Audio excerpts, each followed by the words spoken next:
अस्सलामुअलैकुम स्टूडेंट्स, मैं हूं एहसान और आज हमारे पास जो टॉपिक है वो टॉपिक नहीं बल्कि एक चैप्टर का नाम है। और चैप्टर का नाम क्या है? रिस्पायरेशन। क्या है हमारे पास? रिस्पायरेशन।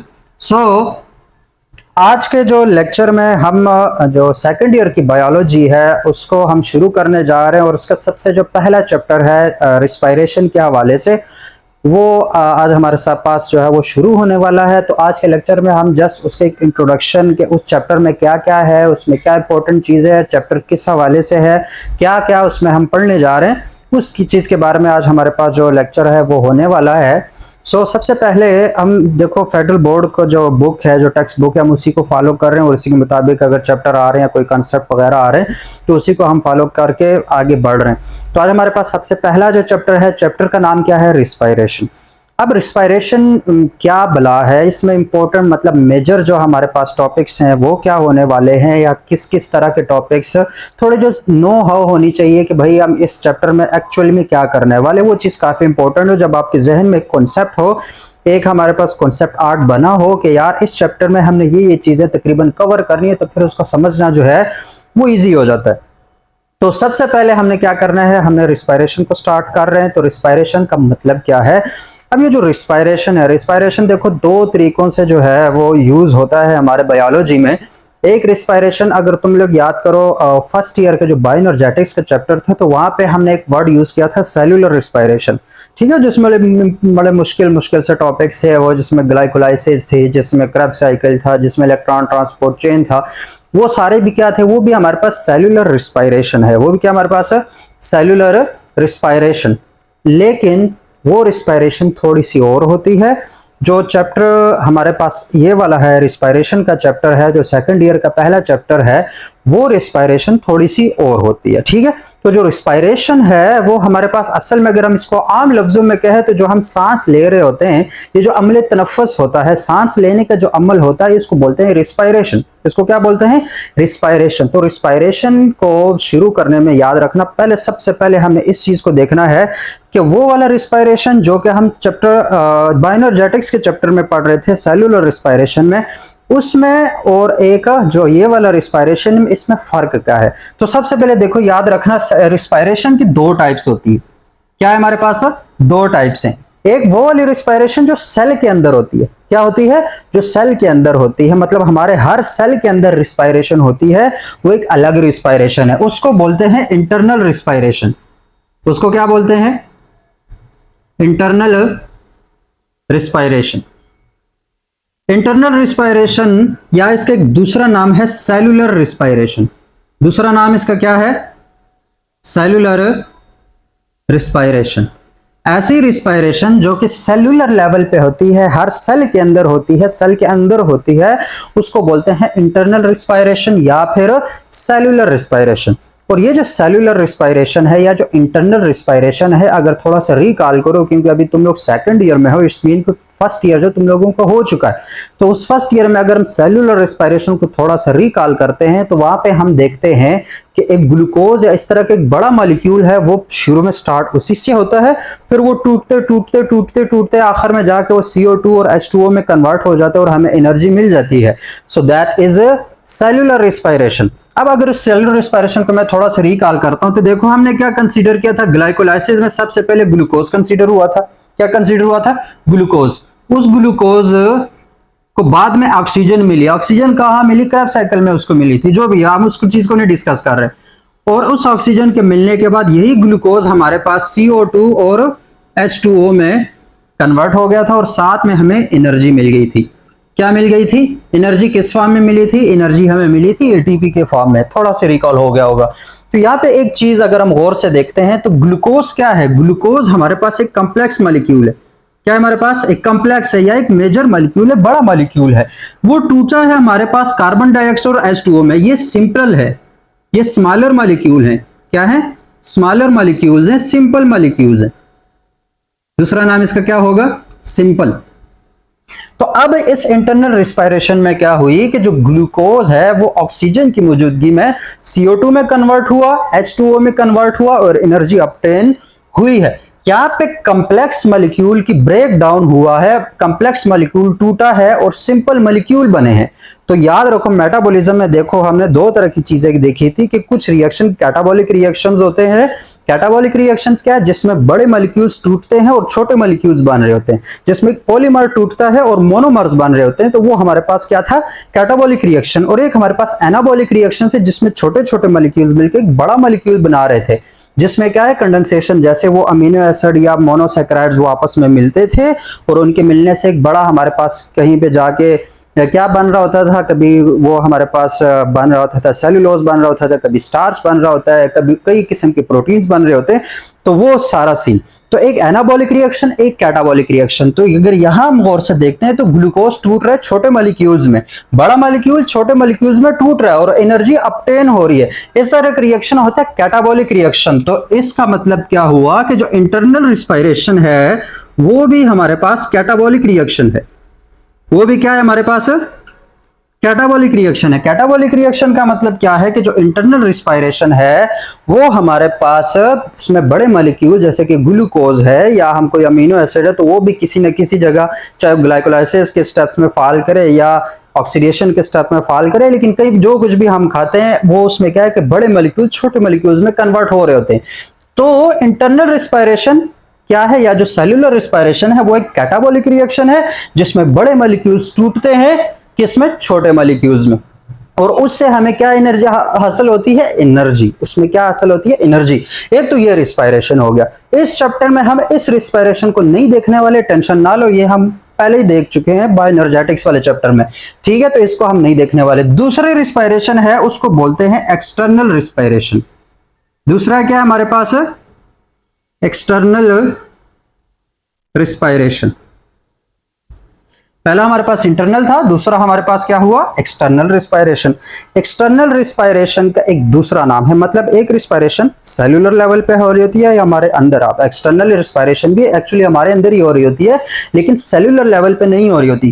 किस लेवल पे हो रही होती है, ये डिफरेंसेस है, याद रखो। इंटरनल रिस्पायरेशन सेल्यूलर लेवल पे, जो हमारे पास एक्सटर्नल रिस्पायरेशन है इसको बोलते हैं ऑर्गेनिज्मिक, मतलब ऑर्गन, उसी से ऑर्गेनिज्मिक रिस्पायरेशन। मतलब क्या हुआ कि इसमें आपके ऑर्गन्स इन्वॉल्व होंगे, बड़े लेवल पे जो रिस्पायरेशन है वो हो रही होगी, जिसको हम एक्सटर्नल रिस्पायरेशन बोलते हैं। जैसे कि हमारे अंदर एक्सटर्नल रिस्पायरेशन के लिए ये जो सांस लेने का हमारा अमल है ना, जिस प्रोसेस से हम सांस लेते हैं, कोई गैस अंदर जा रही है वो हम बाद में डिस्कस करेंगे, कोई गैस बाहर आ रही है और हम सांस ले रहे हैं और हम जिंदा है, तो वो हमारे पास है एक्चुअली एक्सटर्नल रिस्पायरेशन। वो क्या हमारे पास है, एक्सटर्नल रिस्पायरेशन या फिर ऑर्गेनिज्मिक रिस्पायरेशन। तो ये ऑर्गन लेवल पे है, सेल्यूलर लेवल पे है, ठीक है, वो क्या है, सेल्यूलर लेवल पे। फिर वहां पे एनर्जी ऑब्टेन हो रही थी। यहाँ पे बेसिकली क्या है, एक्सटर्नल रिस्पायरेशन में बेसिकली हमारे पास एक्सचेंज ऑफ गैसेज है। एक्सचेंज ऑफ क्या है, गैसेस। एक्सटर्नल रिस्पायरेशन में बेसिकली हम गैसेस को एक्सचेंज कर रहे होते हैं। जैसा कि अब जब हम सांस लेते हैं तो ऑक्सीजन हम अंदर लेकर जा रहे होते हैं बॉडी के, और जब बॉडी में CO2 बन रही है, जो कार्बन डाइऑक्साइड बन रहा है, उस कार्बन डाइऑक्साइड को हम बाहर निकाल रहे होते हैं। तो यहाँ पे हो क्या रहा है, बेसिकली ऑक्सीजन और कार्बन डाइऑक्साइड जो है उनके वो एक्सचेंज हो रहे हैं। एक चीज बाहर से अंदर आ रही है हमारी बॉडी में, एक हमारी बॉडी से बाहर जा रही है इन्वायरमेंट में, सराउंडिंग में। तो बेसिकली क्या हुआ, एक्सटर्नल रिस्पायरेशन हमारे पास बेसिकली एक्सचेंज ऑफ गैसेस है, जिसमें डिफरेंट जो गैसेस है, डिफरेंट क्या हमारे पास कार्बन डाइऑक्साइड और क्या है, ऑक्सीजन, यही मेन गैसेस है। बाकी तो आती हैं और जाती हैं, उनको कोई लेना देना नहीं होता। मतलब ये नहीं कि बाकी गैसेस हमारे अंदर नहीं आ रही, नाइट्रोजन भी आ रही होती है, सारी जितनी भी हवा में एयर तो मिक्सचर ऑफ गैसेस है वो आ रही है, लेकिन वो कोई यूज नहीं होती, बस आ जाती हैं और साथ ही एक्सहेलेशन में बाहर निकल जाती हैं। तो मेन जो चीज एक्सचेंज हो रही है हमारी बॉडी के साथ वो ऑक्सीजन और कार्बन डाइऑक्साइड है। तो ये जो गैसेस के एक्सचेंज होने का प्रोसेस है, इसको हम बोलेंगे एक्सटर्नल रिस्पायरेशन। इसको क्या बोलेंगे, एक्सटर्नल रिस्पायरेशन। और ये कौन सा है, ऑर्गन लेवल का ही रिस्पायरेशन है। ये क्या हमारे पास ऑर्गन लेवल के रिस्पायरेशन है। तो it's exchange of gases. Gases में कौन से, O2 एंड CO2, इन दो गैसेस की क्या हो रही है, एक्सचेंज हो रहे हैं। ये दोनों गैसेस क्या हो रहे हैं, एक्सचेंज हो रहे हैं, तो उसको हम बोलेंगे एक्सटर्नल रिस्पायरेशन। अब देखो यहाँ पे इन दोनों में लिंक भी है। इस रिस्पायरेशन में और इस रिस्पायरेशन में लिंक भी है। लिंक क्या है? अगर कोई पूछे कि what is the link between external respiration and internal respiration, तो लिंक अगर हम गौर से देखते हैं तो इंटरनल रिस्पायरेशन के लिए जो चीज रिक्वायर है वो है ऑक्सीजन। वो क्या है हमारे पास? ऑक्सीजन। तो मतलब इंटरनल रिस्पायरेशन के लिए ऑक्सीजन चाहिए। ये ऑक्सीजन एयर में है, हवा में है, तो इसको बॉडी के अंदर तो लाना पड़ेगा ना। तो बॉडी के अंदर लाने के लिए कौन सा रिस्पायरेशन यूज हो रही है? External respiration. एक्सटर्नल रिस्पायरेशन के थ्रू हम ऑक्सीजन इनहेल कर रहे होते हैं। ऑक्सीजन क्या कर रहे होते हैं? इनहेल करते हैं। वो ऑक्सीजन इनहेल होती है, वो ब्लड में शामिल होती है और हर सेल पे पहुंचती है। वो बाद में इसी चैप्टर में हम देखेंगे।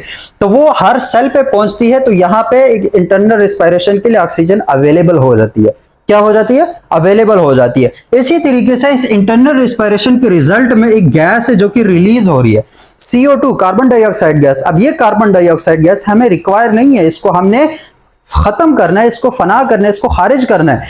तो वो जो CO2 गैस हर सेल के लेवल पे रिलीज हो रही है, वो CO2 गैस बेसिकली ब्लड में शामिल होकर आती है लंग्स के पास, और वहां लंग्स के जरिए फिर जो एक्सटर्नल रिस्पायरेशन है उसके थ्रू बाहर निकल जाती है। तो CO2 बाहर निकल रही है, O2 अंदर आ रही है। ठीक है, O2 को कौन अंदर ला रहा है या CO2 को बॉडी से बाहर कौन लेकर जा रहा है? वो एक्सटर्नल रिस्पायरेशन। ये दोनों गैसेस यूज कहां पे हो रही है? इंटरनल रिस्पायरेशन में। किस में यूज हो रही है? इंटरनल रिस्पायरेशन में। तो ये इन दोनों का लिंक है कि जो चीज ये इनहेलेशन में ऑक्सीजन अंदर आ रही है वो हमारे पास नेसेसरी है इंटरनल रिस्पायरेशन के लिए। फिर जब रिस्पायरेशन अंदर होती है इंटरनल, उसके बाद जो CO2 रिलीज होता है, वाटर जो है, वाटर तो हमारी बॉडी में वैसे ही कहीं ना कहीं चला जाता है, वो बाद में हो सकता है एक्सक्रीशन में निकल जाए, कहीं और जगह यूज हो जाए, लेकिन CO2 जो है उसको हमने बॉडी से बाहर निकालना होता है। तो वो जो CO2 है वो फिर किसके थ्रू?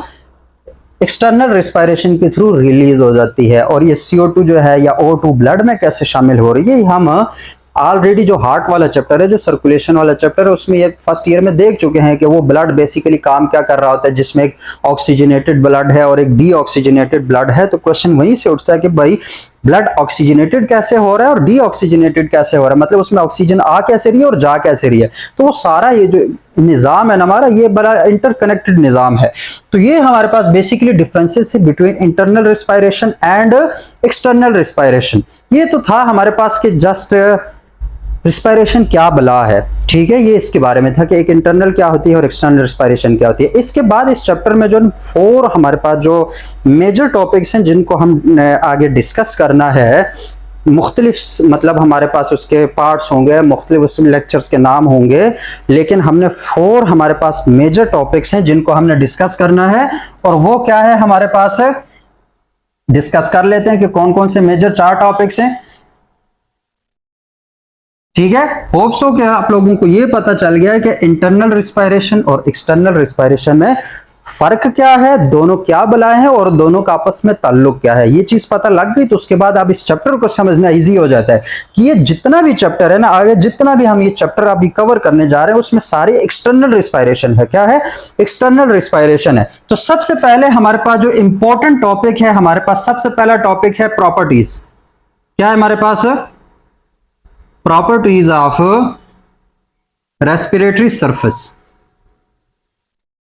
पहला टॉपिक, मेजर टॉपिक हमारे पास होगा रेस्पिरेटरी सरफेस के क्या क्या प्रॉपर्टीज हैं जो कि इंपॉर्टेंट हैं, काफी इंपॉर्टेंट हमारे पास। ये हर दूसरे तीसरे साल बोर्ड में रिपीट होता है ये क्वेश्चन कि list the properties of respiratory surface, कि मतलब वो वाला सरफेस है जहां से रिस्पायरेशन हो रही है, जैसे कि हमारे लंग्स के अंदर एल्वोलाई वगैरह है, तो उनकी क्या क्या प्रॉपर्टीज होनी चाहिए, उस सरफेस की कोई प्रॉपर्टीज होंगी, उसके बाद हमारे पास वो जो रिस्पायरेशन का प्रोसेस है वो अच्छी तरीके से हो पाएगा।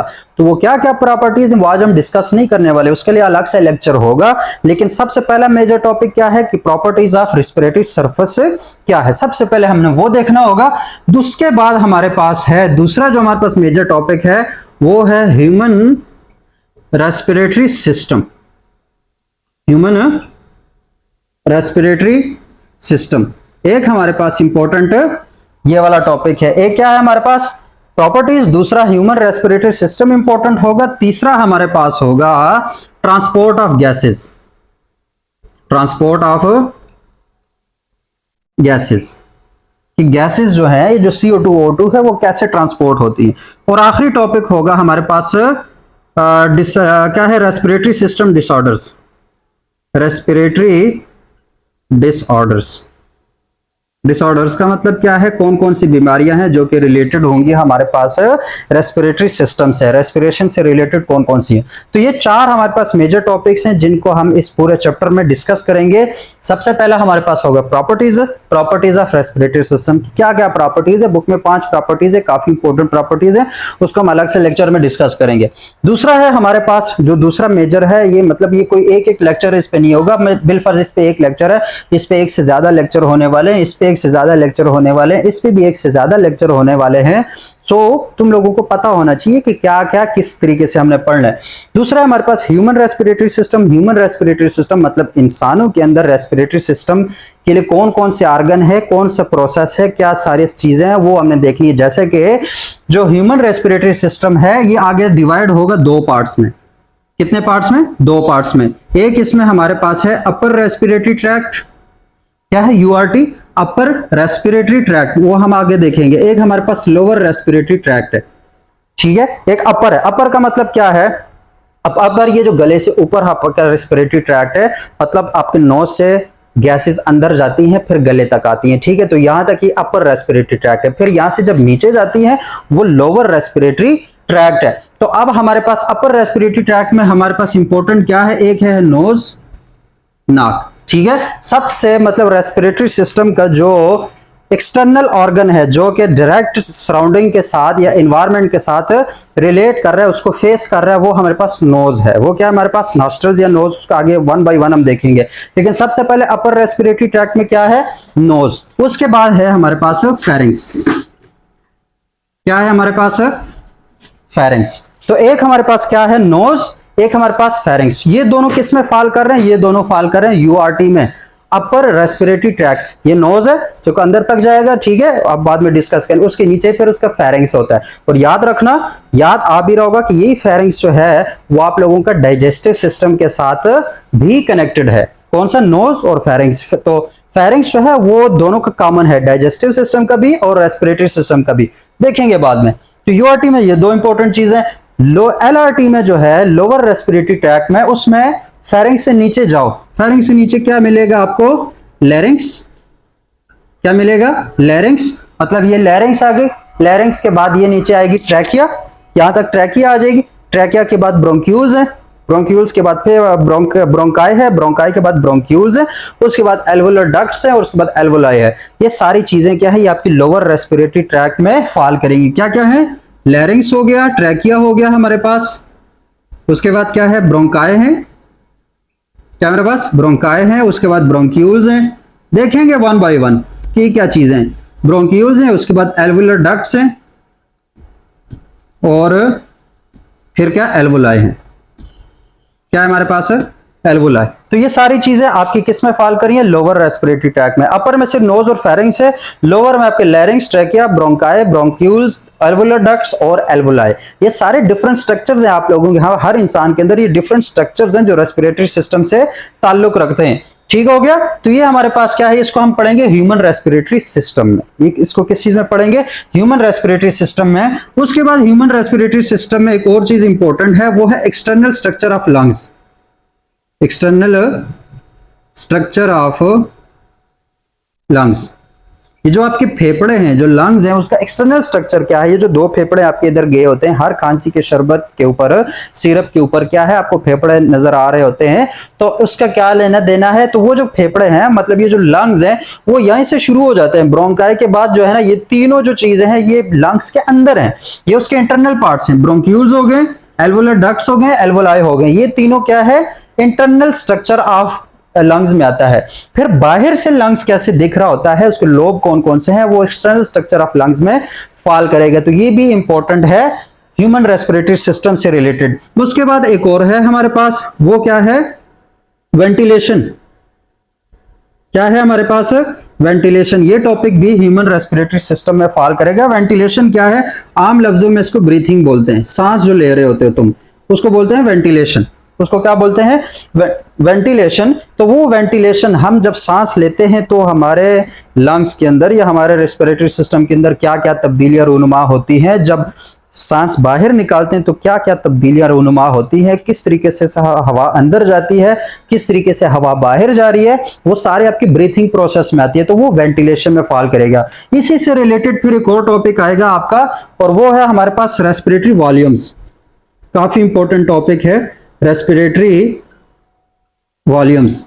रेस्पिरेटरी वॉल्यूम्स क्या है कि जब आप सांस लेते हो तो लंग्स के अंदर क्या प्रेशर बनता है O2 का या CO2 का, जब सांस बाहर निकालते हो तो क्या प्रेशर बनता है। तो प्रेशर से रिलेटेड जो हमारे पास कॉन्सेप्ट्स हैं वो रेस्पिरेटरी वॉल्यूम्स में फॉल करेंगे, तो वो भी ह्यूमन रेस्पिरेटरी सिस्टम का ही पार्ट होंगे। उसके बाद हमारे पास क्या है, control of ventilation, control of breathing. ये जो सांस लेने का प्रोसेस है, इसको दिमाग जो है, नर्वस सिस्टम, वो उसको कंट्रोल कैसे करता है। हमारा दिमाग हमारे अमले तनफ्फुस को, हमारे रिस्पायरेशन को कंट्रोल कैसे कर रहा होता है, तो ये भी अलग से टॉपिक है। तो ये सारे जो टॉपिक्स हैं ये इस एक मेजर टॉपिक्स में फॉल करेंगे। तो खुद अंदाजा करो कि इस पे कितने सारे जो है वो लेक्चर, जो सीरीज है, इसको एक सीरीज समझो कि ये एक अलग से सीरीज होगी, ये एक अलग से सीरीज होगी, ये एक अलग से सीरीज होगी, ठीक है। तो एक सीरीज है प्रॉपर इस चैप्टर के अंदर। ह्यूमन रेस्पिरेटरी सिस्टम में मेन इंपॉर्टेंट यूआरटी एलआरटी था, ठीक है हमारे पास। उसमें कौन कौन से आर्गन या आर्गन जो है वो इन्वॉल्व है, वो सारी चीजें हैं। उसके बाद या सब ऑर्गन्स कौन कौन से, फिर उसके बाद एक्सटर्नल स्ट्रक्चर ऑफ लंग्स क्या है, वेंटिलेशन क्या है, ब्रीथिंग कैसे होती है, फिर वो रेस्पिरेटरी वॉल्यूम्स क्या है, और वो ब्रीथिंग जो है, जो सांस लेने का अमल है, उसको दिमाग या दिमाग के अंदर जो मेडुला होता है वो उसको कंट्रोल कैसे कर रहा होता है, रेस्पिरेटरी सिस्टम को जो है कंट्रोल कैसे किया जाता है थ्रू नर्वस सिस्टम। तो वो सारी चीजें आपके ह्यूमन रेस्पिरेटरी सिस्टम में फॉल करेंगी। तो ये अलग से टॉपिक है जिसको हम पढ़ने वाले होंगे। उसके बाद अगला जो हमारे पास टॉपिक होगा वो होगा हमारे पास, जो अगली सीरीज है वो ट्रांसपोर्ट ऑफ गैसेज है। वो क्या हमारे पास है, ट्रांसपोर्ट ऑफ गैसेज, कि हमारे अंदर जो गैसेज हैं बॉडी के अंदर वो ट्रांसपोर्ट कैसे होती है। लाजमी बात है, अगर वो नोज के जरिए गैस अंदर जा रही है और लंग्स तक जा रही है, तो उस लंग्स के बाद वो पूरे बॉडी में कैसे ट्रांसपोर्ट हो रही है, तो उसके बारे में देखेंगे। तो इसमें सबसे पहले हमारे पास है transport of oxygen. Transport of oxygen, क्या ऑक्सीजन कैसे ट्रांसपोर्ट होती है थ्रू आउट द बॉडी। उसके बाद है हमारे पास ट्रांसपोर्ट ऑफ CO2।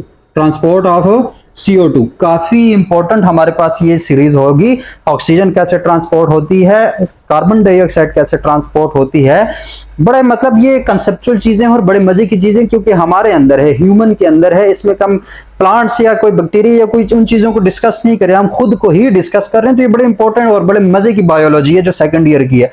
तो ट्रांसपोर्ट ऑफ ऑक्सीजन कैसे है वो अलग से लेक्चर है। ट्रांसपोर्ट ऑफ कार्बन डाइऑक्साइड कैसे है वो एक अलग से लेक्चर है। और इसके बाद रेस्पिरेटरी पिगमेंट्स क्या है हमारे पास है, रेस्पिरेटरी पिगमेंट्स, मतलब ऐसे कौन कौन से पिगमेंट्स, ऐसे कौन कौन से स्ट्रक्चर हैं जो कि रिस्पायरेशन में इन्वॉल्व होंगे। और इसमें सबसे इंपॉर्टेंट हमारे पास नाम सुना होगा हीमोग्लोबिन और मायोग्लोबिन। अब दोनों में फर्क क्या है या दोनों क्या चीजें हैं वो तो हम लेक्चर के दौरान ही डिस्कस करेंगे। लेकिन ये तीनों फॉल करेंगे आपके ट्रांसपोर्ट ऑफ गैसेज में। किसमें फॉल करेंगे, ट्रांसपोर्ट ऑफ गैसेज के। जब हमने सारा रेस्पिरेटरी सिस्टम जो उसको समझ लिया, उसकी ये स्ट्रक्चर है, उसके ये कॉन्सेप्ट्स हैं, फिर हम देखेंगे कि ऑक्सीजन कैसे ट्रांसपोर्ट होती है, कार्बन डाइऑक्साइड कैसे ट्रांसपोर्ट होती है, और रेस्पिरेटरी पिगमेंट्स जो है वो क्या बला है, जिसमें हीमोग्लोबिन और मायोग्लोबिन वगैरह आ जाते हैं। तो वो सारी चीजें क्या है। उसके बाद हमारे पास आखिरी जो हमारे पास सीरीज होगी वो होगी रेस्पिरेटरी डिसऑर्डर्स की। रेस्पिरेटरी डिसऑर्डर्स क्या है कि हमारे जो रेस्पिरेटरी सिस्टम की बीमारियां हैं वो कौन कौन सी हैं। तो उनको भी हम दो कैटेगरीज में डिवाइड करेंगे। एक हमारे पास होते हैं अपर रेस्पिरेटरी ट्रैक्ट इंफेक्शंस। क्या है, इंफेक्शन को मैं आई लिख देता हूं, URTI, upper respiratory tract infection के मतलब ये जो यहां तक आप लोगों के जो रेस्पिरेटरी सिस्टम है उसमें कौन कौन सी इंफेक्शंस होती है। तो उसमें सबसे इंपॉर्टेंट हमारे पास है साइनसाइटिस। क्या है हमारे पास है, साइनसाइटिस। देखेंगे कि साइनसाइटिस क्या है, बड़े मजे की बीमारी है, मतलब कंसेप्चुअली बाकी बीमारी से तो अल्लाह बचाए, लेकिन साइनसाइटिस जिसमें आप लोगों का ये बिल्कुल जकड़ जाता है फेस पे और नोज पे, ये सारी जो है नॉस्ट्रल्स और ये सारी चीज उसमें इन्वॉल्व हो जाती हैं। तो वो हमारे पास अपर रेस्पिरेटरी इन्फेक्शन की एक बीमारी है साइनसाइटिस के। इसके अलावा भी है लेकिन बुक में ये एक्सप्लेन हुई है तो हम उसी को डिस्कस करेंगे। इसी तरह के हमारे पास लोअर रेस्पिरेटरी ट्रैक इन्फेक्शंस हैं कि हमारे पास जो यहां से नीचे कौन कौन सी इंफेक्शन होती है। तो उसमें सबसे इंपॉर्टेंट हमारे पास इंफेक्शन है टीबी, ट्यूबरकुलोसिस जिसे बोलते हैं। क्या बोलते हैं, ट्यूबरकुलोसिस। और वो भी कौन सा वाला, पल्मोनरी। पल्मोनरी का मतलब लंग से रिलेटेड होगा या रेस्पिरेटरी सिस्टम से रिलेटेड होगा।